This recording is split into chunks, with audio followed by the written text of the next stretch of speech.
The date is June 16th, 2019. A Sunday morning in Birmingham, Alabama. Families file into a towering brick church, hymnals in hand, ready for another sermon on righteousness and redemption. The pastor takes the pulpit, his voice booming through the sanctuary about moral purity, about protecting children, about the sanctity of God's house. But in exactly 72 hours, federal agents will drag him out of that same pulpit in handcuffs. The charge?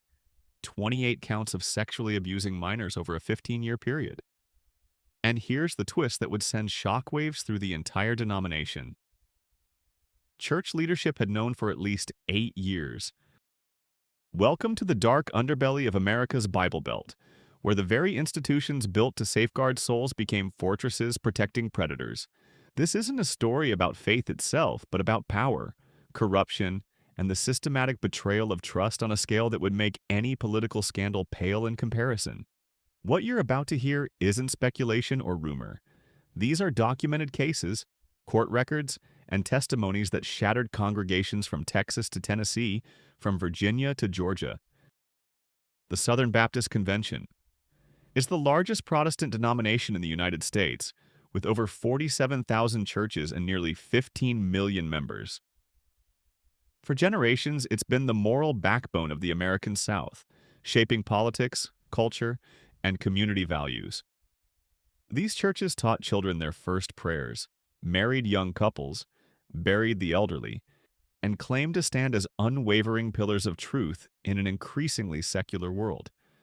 But behind the stained glass and beneath the fellowship halls, a cancer had been growing for decades. What Professor Archive has uncovered here is not just one bad apple, not just one fallen preacher or one corrupt deacon. We're talking about a systematic, coordinated effort across multiple states and hundreds of churches to hide, minimize, and actively cover up sexual abuse and financial corruption that would drain millions of dollars and destroy countless lives. The evidence would eventually fill filing cabinets, hard drives, and courtrooms. It would break families apart and shatter the faith of believers who had dedicated their entire lives to these institutions. Let me take you back to February 2019, Houston, Texas.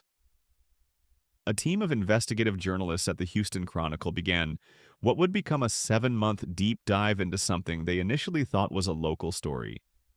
They were following up on a tip about a youth pastor in a suburb who had been quietly reassigned after allegations of inappropriate conduct with teenagers.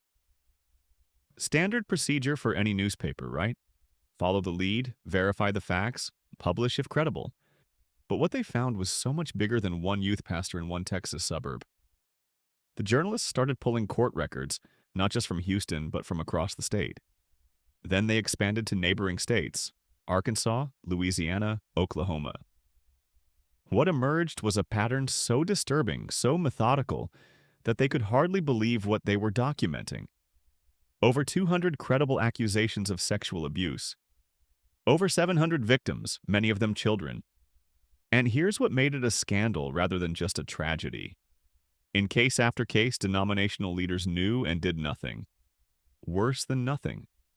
They actively helped move predators from church to church, like a deadly shell game where the prize was access to new victims.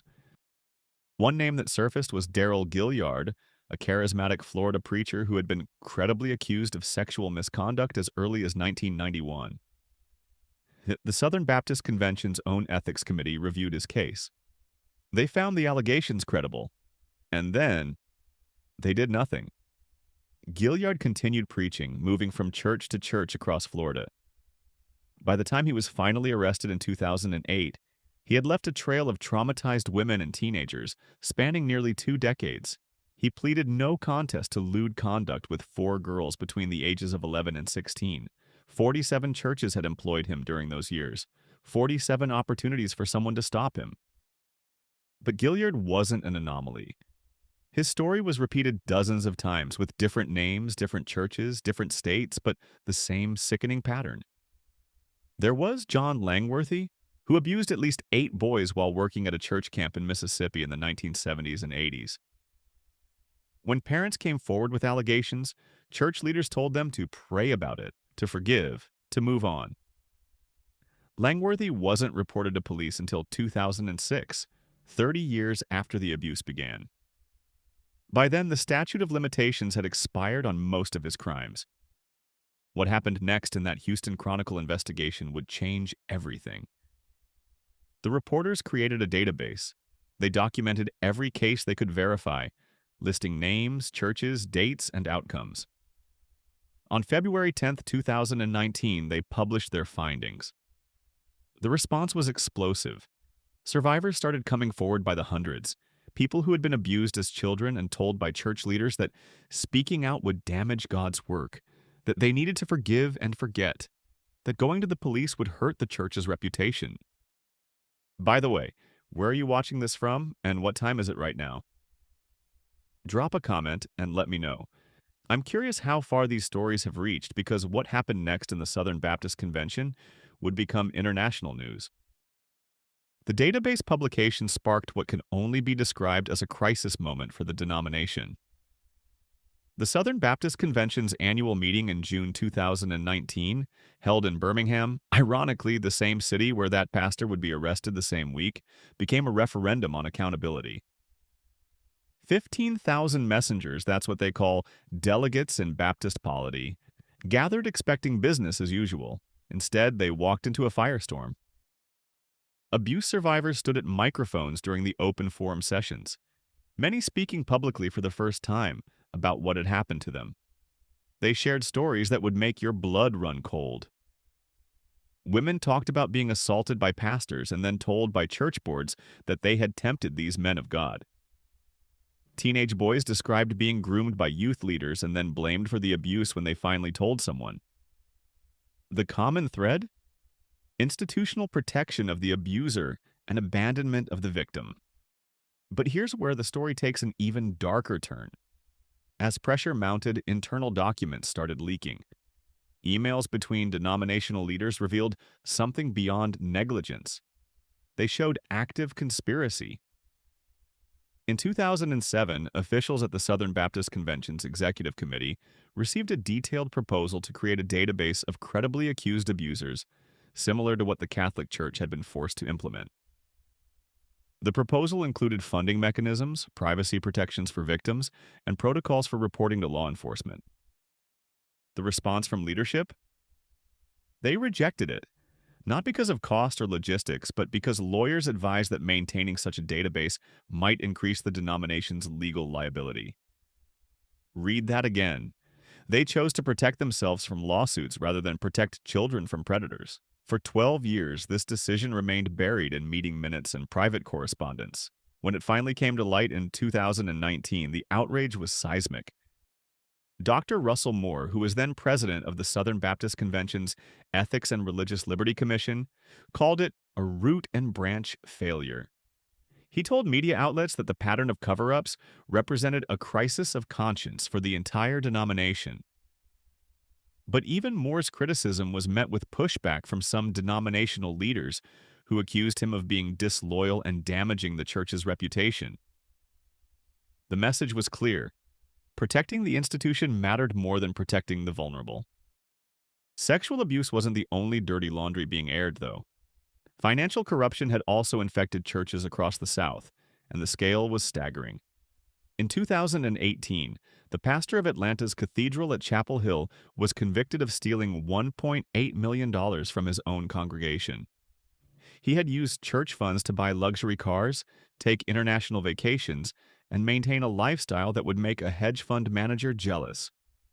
When church members questioned the spending, he told them that God had blessed his ministry and they should rejoice in his prosperity. Down in Florida, evangelical pastor Zachary King pleaded guilty to stealing more than $400,000 from his church in Spring Hill. He had set up fake vendors and redirected building fund donations into personal accounts. The scheme worked for years because congregants trusted their spiritual leader with the same faith they trusted God. Who questions the man who prays over your sick child, who counsels your struggling marriage, who promises your departed loved ones are in heaven? This gets to the psychological heart of why these scandals were so devastating. In Catholic scandals, there's an institutional hierarchy, a Vatican, a clear organizational structure to hold accountable. But Baptist polity is congregational. Each church is autonomous, self-governing. This independence, which Baptists have historically celebrated as protection against tyranny, became the perfect environment for abuse to flourish. No central authority meant no central accountability. A pastor caught abusing children in Tennessee could simply move to Kentucky and start fresh. There was no registry, no background check requirement, no mechanism to warn the next congregation. The Reverend Darrell Best embodied this systemic failure. Between 1994 and 2011, he worked at 5 different churches across 3 states. At each one, allegations of sexual abuse emerged. At each one, he was quietly asked to leave rather than being reported to authorities. Church boards held closed-door meetings, offered severance packages with non-disclosure agreements, and sent him on his way with a clean reference letter. The father of one victim later testified that a deacon told him, "If you go to the police, you'll destroy the church. Can you live with that burden?" The message was clear. The victim's silence was more important than the victim's justice. And here's a fact that should make everyone's skin crawl. Research conducted after the Houston Chronicle investigation estimated that Southern Baptist churches experienced credible allegations of sexual abuse at roughly the same rate as Catholic parishes had during their scandal peak. The difference: the Catholic Church eventually created databases, implemented mandatory reporting, and developed abuse prevention protocols. The Southern Baptist Convention fought against such measures for over a decade. It took until May 2021, more than 2 years after the Houston Chronicle bombshell, for the Southern Baptist Convention to commission an independent investigation into how leadership had handled abuse allegations. They hired Guidepost Solutions, a respected investigative firm with no ties to the denomination. What Guidepost found, and published in a 288-page report in May 2022, reads like a horror novel. The investigators documented how the executive committee, the denomination's governing body, had maintained an informal list of accused abusers for years but kept it private. They had the information, they had the names, they chose to do nothing with it. Meanwhile, survivors who contacted the denomination seeking help were often met with dismissal, victim blaming, or outright hostility. One staff member referred to abuse survivors as crazy and joked about receiving allegations in internal emails. Another suggested that women who came forward were probably trying to shake down the church for money.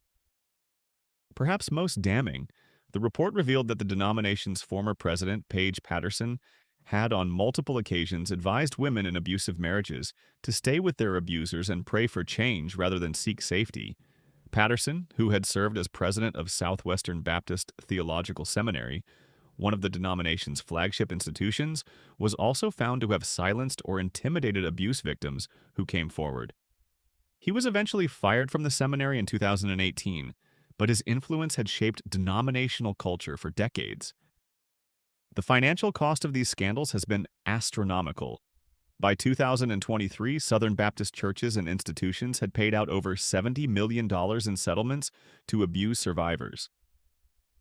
Insurance companies began refusing to cover churches without robust abuse prevention policies, forcing many smaller congregations to either implement serious reforms or go without coverage. Dozens of churches closed entirely, unable to recover from the reputational damage or the financial burden of legal defense. But the real cost can't be measured in dollars. It's measured in lives destroyed, faith abandoned, families torn apart. I've read hundreds of survivor testimonies while researching this story, and the common thread is betrayal. Not just by the individual abuser, but by the entire system that was supposed to protect them. Many survivors describe losing their faith entirely, not in God necessarily, but in organized religion, in spiritual authority, in the possibility that institutions can be trusted. What's your profession, by the way? Drop it in the comments. I ask because part of what made these cover-ups possible was that congregations included lawyers, accountants, educators, people who in any other context would have demanded accountability, but in church they deferred to spiritual authority. The collar or the title of pastor created a protective bubble that professional skepticism couldn't penetrate. The scandal also exposed deep rifts within Southern Baptist culture itself. A significant faction of leaders argued that the focus on abuse allegations was a liberal plot to weaken conservative Christianity. They characterized the investigations as persecution, as the mainstream media attacking people of faith. This defensive posture prevented any meaningful reform in many churches. If acknowledging the problem means admitting weakness to cultural enemies, then better to deny the problem exists. This brings us to 2022 and 23, where the denomination fractured over how to respond. The annual convention in Anaheim in 2022 was marked by fierce debates over a proposed database of abusers and enhanced accountability measures. Some churches threatened to leave the denomination if such measures were implemented, arguing that congregational autonomy was non-negotiable. Others argued that without serious reform, the Southern Baptist Convention would become morally bankrupt. Eventually, a compromise was reached. The denomination would create an abuse reform implementation task force and develop a ministry check database. But implementation has been slow and plagued by concerns about legal liability and enforcement mechanisms. As of late 2023, the database existed but was not comprehensive, and participation was voluntary. Many churches simply chose not to participate, and there was no mechanism to force compliance. Meanwhile, criminal cases continued to emerge. In 2022, former Southern Baptist youth pastor Brandon Milburn was sentenced to over 600 years in prison for sexually abusing 8 children in his church's youth group. The abuse had continued for 7 years. Multiple parents had expressed concerns to church leadership about his inappropriate behavior with children. Those concerns were dismissed as misunderstandings or overreactions. In Kentucky, Pastor Mark Otterholt was indicted on rape and sodomy charges involving a teenager in his congregation. Text messages revealed that he had been grooming the victim for months, using theological language about submission and spiritual authority. When the victim finally told her parents, church elders initially questioned whether she had somehow encouraged the pastor's attention. These weren't isolated incidents in fringe congregations. These were mainstream churches, respectable pillars of their communities, places where thousands of people worshiped every Sunday completely unaware that predators were operating under the cover of spiritual authority. The Southern Baptist scandal also intersected with broader cultural battles over race, gender, and power. Many of the defenders of the old system were the same voices arguing against women in ministry, against racial reconciliation efforts, against any questioning of traditional hierarchies. Critics pointed out that institutions that refuse to share power also refuse accountability. When authority flows one direction, from top down, from male to female, from pulpit to pew, abuse flourishes in the dark. Black Southern Baptist leaders in particular called out how abuse allegations involving white pastors were handled differently than those involving black pastors. While white leaders were quietly shuffled between churches, black pastors faced immediate and public consequences. This double standard further eroded trust in denominational leadership and contributed to several prominent black churches disaffiliating from the convention. By 2023, membership in the Southern Baptist Convention had declined for 16 consecutive years, shedding nearly 3 million members since its peak in 2006. While the abuse scandal wasn't the only factor, researchers and denominational insiders identified it as a major driver of the exodus. Younger generations in particular expressed disgust at institutional protection of abusers and began seeking spiritual community elsewhere or abandoning organized religion entirely. Some survivor advocates have pointed out parallels between the Southern Baptist scandal and the Catholic Church crisis, but with a crucial difference. When the Catholic abuse scandal exploded, Catholics could argue that the problem was institutional celibacy or hierarchical structure. Southern Baptists had neither. Their pastors were married. Their churches were democratic. The scandal revealed something more fundamental, that religious authority itself, regardless of structure, creates conditions ripe for abuse when combined with cultures of deference and institutional self-protection. The theological implications have been profound, How do believers reconcile the idea that their spiritual leaders are somehow more attuned to God's will when those same leaders systematically protected child predators? How do you trust institutional religion when institutions proved they valued reputation over righteousness? These questions have sparked a crisis of faith across the Bible Belt that extends far beyond the Southern Baptist Convention. Other evangelical denominations watched nervously as similar patterns began emerging in their own churches. The Acts 29 church planting network, popular among young evangelicals, was rocked by abuse allegations at multiple member churches. Sovereign Grace churches, Willow Creek Community Church, Harvest Bible Chapel, Mars Hill Church. The scandals kept coming, each one following a similar template. Charismatic leader, loyal followers, allegations of abuse or misconduct, institutional cover-up, eventual explosion. What's particularly tragic is that many survivors tried to warn people. They spoke up decades before journalists or investigators got involved, but they were dismissed, silenced, and often spiritually abused all over again by leaders who prioritized institutional loyalty over truth. The Houston Chronicle investigation succeeded not because the information was new, but because it came from outside the religious community and couldn't be dismissed as disgruntled members or spiritual warfare. If you found this deep dive into history valuable, consider leaving a super thanks. It helps Professor Archive continue producing detailed, well-researched content on topics that matter. I spend weeks on each script, verifying facts, reading court documents, and trying to tell these stories with the gravity they deserve. Your support makes that possible. As we approach 2024, the Southern Baptist Convention faces an existential crisis. Reform efforts continue, but they're hampered by the very structure that allowed abuse to flourish in the first place. With no central authority that can enforce compliance, progressive measures remain suggestions rather than requirements.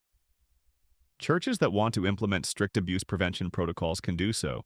Churches that want to ignore the problem can do that too. Some congregations have split entirely over these issues.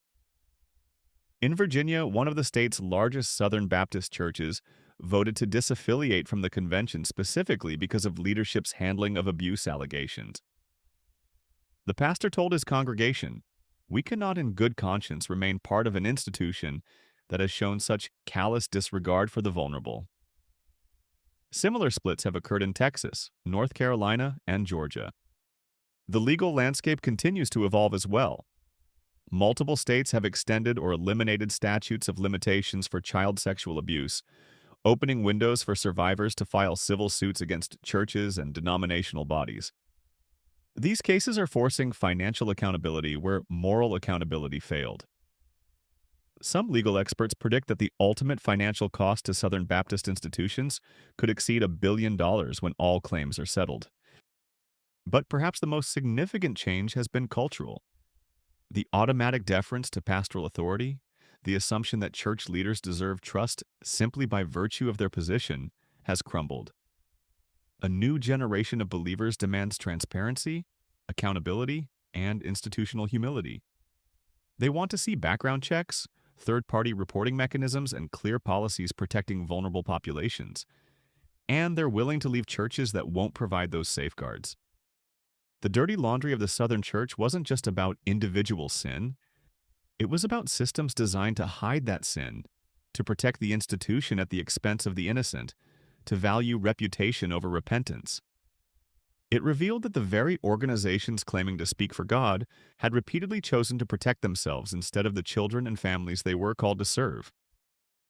As I close out this investigation, I think about all the kids who grew up in Southern Baptist churches, singing "Jesus Loves Me" in Sunday school, completely trusting the adults around them.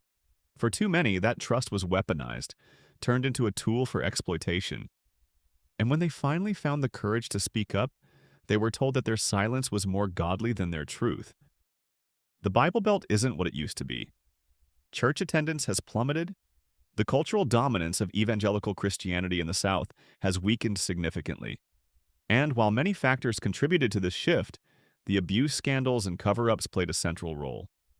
They demonstrated that institutions proclaiming moral authority don't automatically possess moral integrity. The survivors, though, they're the real story here. The ones who spoke up despite being told they were attacking God's work. The ones who went to the police even when church leaders threatened spiritual consequences. The ones who sat in courtrooms and faced their abusers, enduring cross-examination that questioned their motives, their memories, their character. They're the ones who broke the cycle, who forced accountability where institutions fought against it. Some of them have rebuilt their faith, finding spiritual communities that practice transparency and humility. Others left religion entirely, and honestly, who could blame them? A few have dedicated their lives to survivor advocacy, working to prevent the next generation from experiencing what they endured. The Southern Church's dirty laundry is still being washed, and it's a process that will take decades to complete. Every week brings new revelations, new lawsuits, new reckonings. The comfortable assumption that churches are inherently safe places, that pastors are inherently trustworthy, that religious institutions deserve deference, all of that has been irreversibly shattered. This isn't a story with a clean ending. It's a story still unfolding, with real people still healing, institutions still fracturing, and consequences still rippling through communities across the American South. But it's a story that needed to be told, not to attack faith, but to hold powerful institutions accountable for betraying the very values they claim to represent.